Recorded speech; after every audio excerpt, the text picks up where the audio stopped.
Hello guys, welcome back to this video. Today we'll be talking about felts. What exactly is a felt? Right? Felt is a data type in Cairo, and it's not just any data type, it's a fundamental data type in Cairo. So why is it very important? Why is it fundamental to Cairo? Because in Cairo, everything is felt. Behind the hood, they are all felt, ranging from your string, your addresses, even your booleans, they are all felt behind the hood.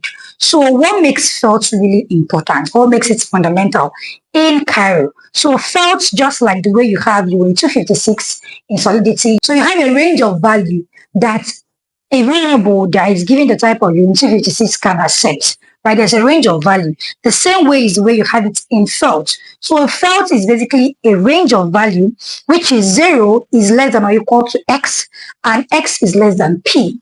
Right? You can also see that the value you're looking for is a member of a set that is from 0 to p minus 1, 0 and p minus 1 inclusive. So these are all English. So what exactly do I mean? I mean that p here, right, is a finite value, right? So this is the value of p, and this is the approximate. So p is basically a value which is 2 to power 251 plus 17 times 2 to power 192 plus 1. So this is an approximate of what a felt value, finite value, right? This, if you press this, you'll get this as the value for this. So it is a finite value. So what we're basically saying is a variable that has a type of felt should meet this criteria. Any value that is holding should meet this criteria. So if a variable, let's say, let x of type felt equal to 3. So we're going to check, does 3 meet this criteria, right? Is 0 less than or equal to 3? It is. And is 3 less than p? This is a very large number, up to 76 digits, right? So 3 is definitely in this range. So when you now have a value that is negative, then it doesn't meet this criteria.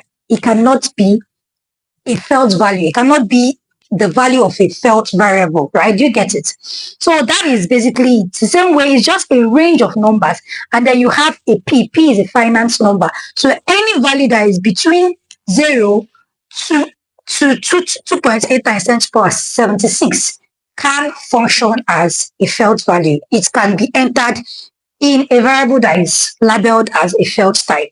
So that's basically the whole idea. But then how did we get to this long value, right? How did we get to this finite value? This value is not just, it wasn't just manufactured somehow. It's very, very intentional.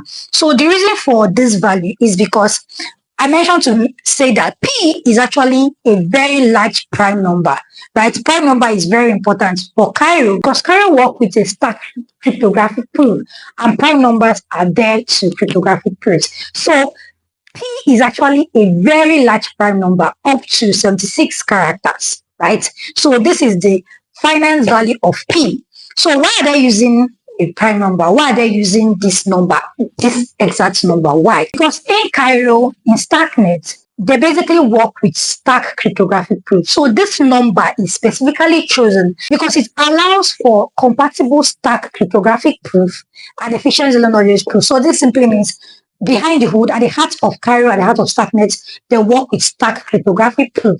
And they need a number that allows for efficient stack cryptographic proof or efficient CK proof, right? So, and this number meets that criteria. That is why they use this particular number. In another video, I'm going to explain why this number is this way, why they're using this number, and the whole calculation that goes with this number. But for this video, we're just going to go ahead to digest felt. So there are basically some key things you need to know about felt, right? One is that felt is unsigned. That means it doesn't allow for negative numbers. You can already see here that this is a range of 0 is less than or equal to x, and x is less than or equal to p. I already know that p is a positive number, so it doesn't allow for negative integers. But one thing again is that is a large number, right? Number that is up to 76 digits. So it allows for a very large number of value.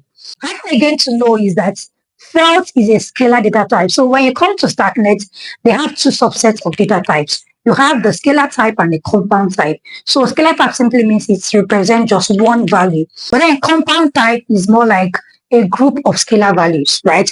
So the likes of your felt, your booleans, they are scalar types. And then the likes of your tuple, they are compound types. So with that being said, there are other interesting things about felt, right? There's something we know about felt division, right? You know your normal division where you just divide and then you can approximate and all of that.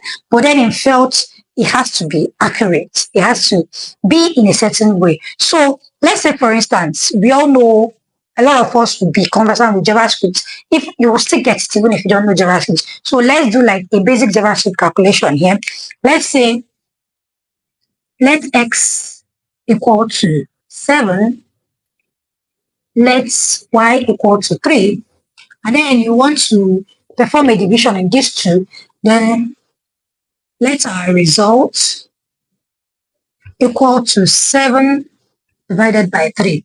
Then you get a number like 2.3333333 1, 2, 3, 4, 5, 6, 7, 8, 9, 10. You get this number. So you can easily do something like results. You can easily do the maths dot floor results. Then you get something like 2, right? So by default, this is not valid. The reason why it's not valid is if we do um, 2, 2 times 3, right? That's our results times our y is going to give us 6. And we definitely know that 6 is not equal to our x. So in felt, this is not valid.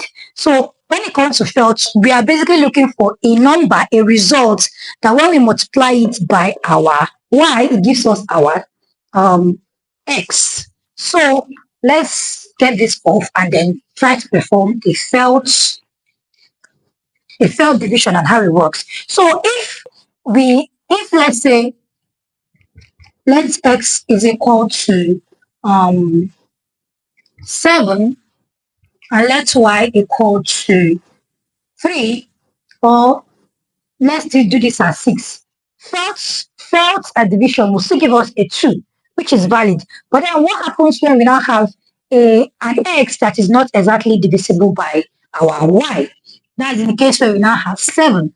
So let's try to perform a felt division. So for a felt division, it has to meet a criteria. So in our case now, we have x divided by y, right? Multiplied by our y. It should give us a value which is x mod p, right? So it should meet this criteria. So in simple terms, it's simply saying we want to be able to get our result should be a number, and when we multiply it with our y, it should give us our x. So in a case now, we can't have our value here to be 2, because when we multiply 2 by 3, it won't give us 7. So the number we are looking for should give us a number like 2.33333 up to like 11 threes. 1, 2, 3, 4, 5, 6, 7, 8, 9, 10, 11. Right? So a flat division should give us this number, because when you multiply this number by 3, it is going to give us 7. Right? So that is felt division for you. So another interesting thing about felt is there is also underflow and overflow when it comes to felt. So let us demonstrate that. Let me clean this off.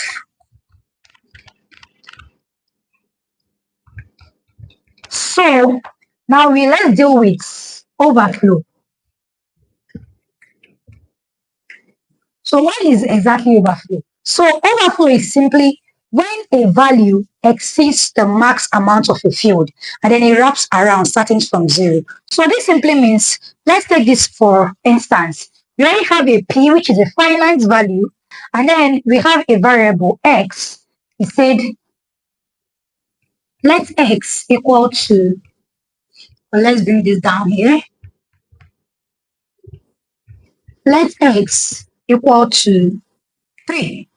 right? Or let's say x equal to a value that is greater than this. Let's say x is now 2.8 times 10 to power 100. So obviously, this value is greater than this, which has exceeded the max value of this felt field. So what happens is that it won't throw error for you. What happens is that there will now be an overflow because at this point, this value has exceeded the max amount of this field, and then it has to wrap around starting from zero.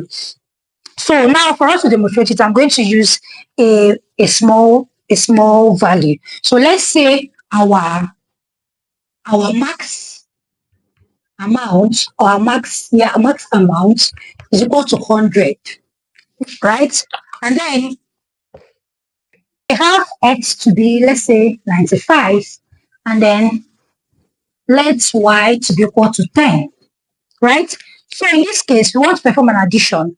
So let's our results equal to x plus y, which is 95, plus 10.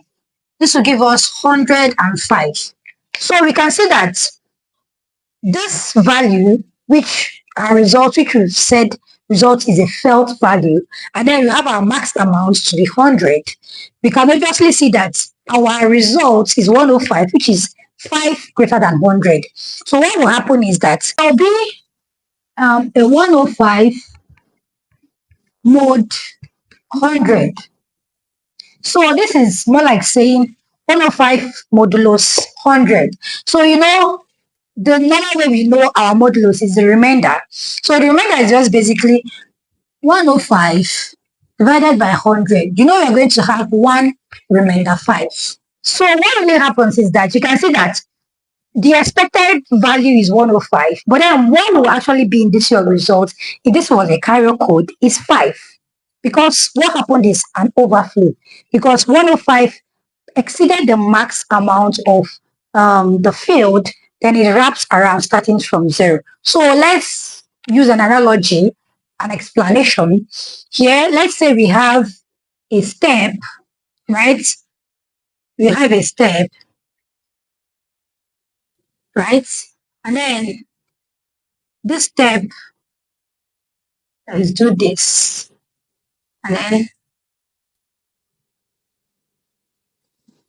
okay, let's do this. Right? So let's say this is on the ground and this is above, right? So I think I will get like this.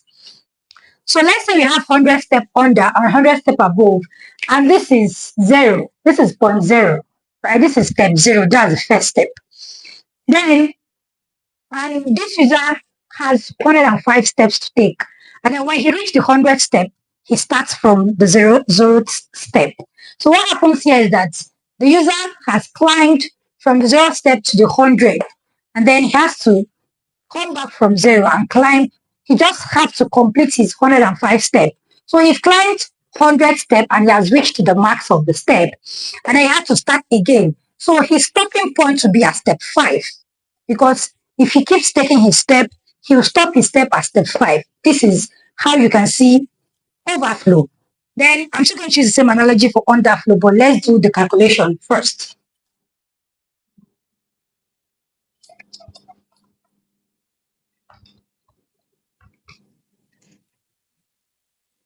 In this case, let's also have our mean amount to be 0. So now we're dealing with underflow,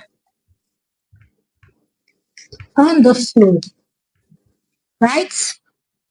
So for underflow, it's just like the opposite of overflow. So for overflow, it means that you got a value that is lower than 0, and then it wraps around starting from the largest amount of that field, the max amount of that field. So in our case, the value that we get is lower than 0, and then it wraps around starting from 100, because in our case, our max amount is 100. So let's demonstrate that.